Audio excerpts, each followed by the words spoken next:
ओम गणेशाय नमः। ओम नमः शिवाय। मैं निखिल ज्योतिष आचार्य आप सभी का मेरे चैनल पर पुनः स्वागत करता हूं। आशा करता हूं कि आप सभी स्वस्थ होंगे। महादेव की कृपा आप सभी पर सदैव बनी रहे। ये वीडियो 12 से 19 अगस्त के कन्या के साप्ताहिक राशिफल के बारे में है। कैसा रहेगा आने वाला सप्ताह कन्या के लिए। मेरा साप्ताहिक राशिफल चंद्रमा की गति पर आधारित होता है। चंद्रमा एक ऐसे ग्रह हैं जो बहुत तेज़ गति से भागते हैं और 2.25 से 2.5 दिन में राशि बदल लेंगे। अगर हम इस हफ्ते की ही बात करें तो वृश्चिक से स्टार्ट कर मकर तक चले जाएंगे। तो इतना जब वो तेज़ बदलाव करते हैं तो स्वाभाविक है कि पूरे हफ्ते में अलग अलग ग्रहों के साथ युति योग संबंध बनाएंगे, राशियों में रहेंगे, भावों में रहेंगे। तो इन सब का प्रभाव आपके ऊपर पड़ेगा, बदलेगा। चंद्रमा मन के कारक होते हैं, इसलिए जिस भी भाव में जाते हैं उसको बहुत एक्टिवेट कर देते हैं। इसलिए साप्ताहिक राशिफल की विशेषता बहुत बढ़ जाती है। यदि आपकी लग्न राशि या चंद्र राशि कन्या है, दोनों ही गाइडेंस के लिए इस राशिफल को अवश्य देख सकते हैं। शुरू करते हैं। 12 तारीख के मिडनाइट के आसपास तक चंद्रमा आपके तीसरे घर में आ जाएंगे वृश्चिक में, और 15 तारीख दिन के 1 तक यहीं पर रहेंगे। चंद्रमा का तीसरे घर में आना वैसे अच्छा ही माना जाता है। 11वें घर के स्वामी है, तीसरे घर में है, यानी कि इच्छाओं की पूर्ति होगी, लाभ होगा, कुछ नया करने का अवसर मिलेगा। अब यहाँ पर थोड़ा सा नेगेटिव ये है कि चंद्रमा नीच के हैं। ऐसा मैं नहीं कहता कि नीच का ग्रह खराब ही होता, लेकिन थोड़ा सा तो कुछ होगा ना जो उसको नीच का कहते हैं, उस पर बात करेंगे हम। पहले अच्छी चीज़ें देखते हैं। मंगल की दृष्टि है और मंगल की खुद ये राशि है जहाँ पे चंद्रमा बैठे हैं, यानी कि पराक्रम रहेगा, चीज़ें आगे बढ़ेंगी, यात्रा के योग बन रहे हैं, सफल यात्रा के योग बन रहे हैं। गुरु की दृष्टि भी है, और गुरु क्या है, चौथे घर के स्वामी है और 7वें घर के स्वामी है। बैठे हैं गुरु मंगल के साथ और देख रहे हैं चंद्रमा को, और गुरु हैं चौथे घर के स्वामी। चौथा भाव प्रॉपर्टी, मंगल प्रॉपर्टी के कारक, तो और देख रहे हैं तीसरे घर को जो चौथे से 12वां है, चौथे भाव से 12वां। इसमें दो चीज़ें दिखती हैं। पहला कि अगर कोई प्रॉपर्टी बेचना चाह रहे थे उसके अचानक से योग बन सकते हैं। दूसरा, अगर आप कोई प्रॉपर्टी खरीदना भी चाहते हैं उसमें भी आपको कुछ अचानक से अच्छे मौके, अच्छे ऑफर प्राप्त हो सकते हैं। तो समय ठीक है। अब नेगेटिव क्या है, शनि की दृष्टि है, यानी कि विषयोग, और चंद्रमा नीच के हैं और राहु का प्रभाव भी है। तो ये नेगेटिव क्या हो सकता है, ओवर एक्साइटमेंट। तो आप बहुत अति उत्साहित हो जाएंगे और उसके चक्कर में आप अपनी ऊर्जा को नहीं संभाल पाएंगे और वहाँ पर प्रॉब्लम आ सकती है। इस पर ध्यान दीजिएगा। नवांश कुंडली कह रही है कि मैच्योरिटी के साथ चीज़ों को हैंडल करना है। दशमांश कुंडली कह रही है कि पुरानी बातों से करियर में कुछ सीखना है, पुरानी गलतियों से सीखना पड़ेगा और पुरानी गलतियां दोहराइएगा मत, इस बार माफ़ी नहीं मिलेगी। बिजनेस में पेशेंस का आवश्यकता है, पेशेंस की आवश्यकता है, स्पेशली अगर आप हेल्थ केयर से जुड़ा कार्य करते हैं, लाभ होगा। लव लाइफ की जहाँ तक बात है, एक ही चीज़ कहूँगा कि थोड़ा सा कॉन्शियस रहिएगा, क्या बोल रहे हैं उस पर बहुत ध्यान देना पड़ेगा। वैवाहिक जीवन अच्छा है। आपको बस ये अपने लाइफ पार्टनर को फील करवाना है कि आप उनके बारे में सोचते हैं, इस पर ध्यान दीजिएगा। जहाँ तक स्टूडेंट्स की बात है, आप पुरानी गलतियों से सीख नहीं रहे, यहाँ पे भी अगर नहीं सीख पाए तो प्रॉब्लम होगी। सेहत, गले के रोग, कफ रोग, थायराइड की प्रॉब्लम, बीपी की प्रॉब्लम। सर्वाष्टक, चौथा घर बली है। पुनः कहूँगा प्रॉपर्टी संबंधित कार्य आगे बढ़ सकते हैं। 15 तारीख दिन के 1 बजे चंद्रमा आ जाएंगे चौथे घर में, धनु में, और 17 तारीख शाम के 6 तक यहीं पर रहेंगे। चंद्रमा का चौथे भाव में आना मिश्रित माना जाता है। अच्छा क्या है, लाभेश है। चौथे घर में आएंगे तो घर में पैसा आएगा।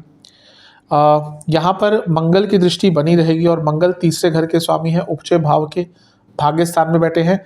अटके कार्य अभी भी बनेंगे। नेगेटिव यह है कि गुरु से अष्टम में हो गए तो शकट योग बन गया, यानी कि कोई इंपॉर्टेंट कार्य आपका डिले हो सकता है। और क्योंकि चंद्रमा चौथे घर में है, कारको भावना शायद दोष बनता है, तो सेंसिटिविटी रहेगी। और धनु में है चंद्रमा तो एंग्जाइटी भी रहेगी। तो इसका प्रमुखता प्रभाव किस पर पड़ सकता है, आपके मन पर, मस्तिष्क पर, मानसिक सेहत पर और घर के वातावरण पर। उच्चाट सा माहौल हो सकता है, बहस भी हो सकती है। यहाँ से चंद्रमा क्योंकि 10वें घर को देखेंगे और चंद्रमा लाभेश हैं, कार्य क्षेत्र में अगर आपके ज़्यादा पैसे कमाने की उम्मीद होती है तो यहाँ पर वो उम्मीद पूरी हो सकती है। नवांश कुंडली कह रही है कि थोड़ा सा आसपास की चीज़ों को, माहौल को समझने का प्रयास कीजिएगा। दशमांश कुंडली कह रही है कि कार्य क्षेत्र में थोड़े लेजी अवश्य हो सकते हैं, उससे बचना है। बिजनेस की जहाँ तक बात है, स्टेबिलिटी पर काम कीजिए, उससे कहीं ना कहीं दूर आप जाते हुए दिख रहे हैं क्योंकि आप उस पर कुछ कार्य नहीं कर रहे हैं। लव लाइफ की जहाँ तक बात है, अगर प्रॉब्लम चल रही थी तो उसको ठीक करने का अवसर मिल सकता है। वैवाहिक जीवन में एक ही चीज़ मैं कहूँगा कि पूर्णता लाने की कोशिश कीजिए, बातों को पूर्ण कीजिए, बातों को अधूरा मत छोड़िए। जहाँ तक स्टूडेंट्स की बात है, कोई बहुत अच्छी न्यूज़ जिसका आप वेट कर रहे थे वो यहाँ पे आपको प्राप्त हो सकती है। सेहत के अनुसार कफ रोग तंग करेंगे और छाती के रोग तंग करेंगे, सांसों के रोग तंग कर सकते हैं। सांसों से संबंधित कोई प्रॉब्लम है अगर आपको, ध्यान दीजिएगा।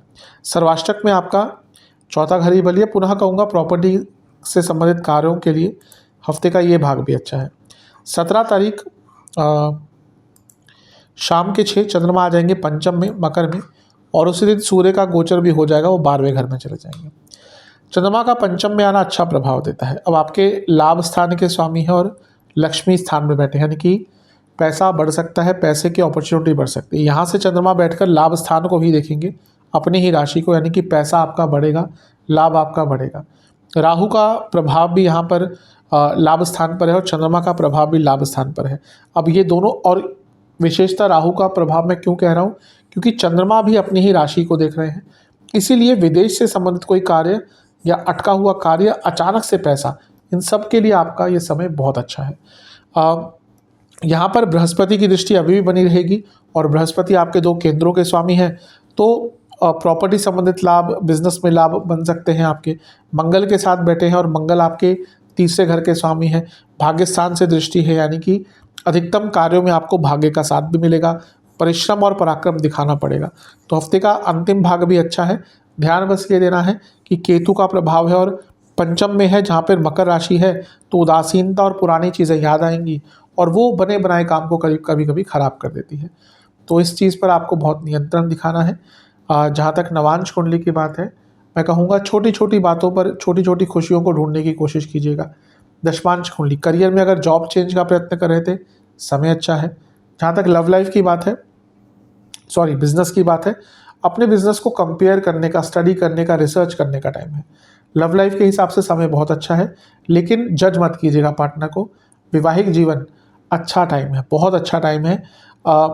अगर बहुत प्रॉब्लम भी चल रही थी ना, ये वो टाइम है, उसको सॉल्व करा जा सकता है। जहाँ तक स्टूडेंट्स की बात है, समय बहुत अच्छा है, कोई डाउट नहीं, लेकिन थोड़ा सा ना अपने मन पर कंट्रोल करना पड़ेगा क्योंकि ओवर थिंकिंग दिख रही है। सेहत के अनुसार पेट के रोग रहेंगे, डाइजेस्टिव प्रॉब्लम, लिवर के रोग अगर ऑलरेडी है तंग करेंगे, बीपी की प्रॉब्लम तंग करेगी। सर्वाष्टक में आपका 10वां घर बली है, तो कार्य क्षेत्र में जैसे मैंने कहा बदलाव लाना चाह रहे थे, समय अच्छा है। उपाय के स्वरूप में गणपति जी को मोदक या लड्डुओं का भोग लगाइएगा, दुर्वा अर्पण कीजिएगा और ओम एक दंताय नमः मंत्र का 27 बार जाप कीजिएगा। आशा करता हूँ कि ये वीडियो आपके काम आएगा। चैनल पे नए हैं, सब्सक्राइब कीजिए, वीडियो को लाइक कीजिए। मिलूंगा अगली वीडियो में, तब तक के लिए ओम नमः शिवाय।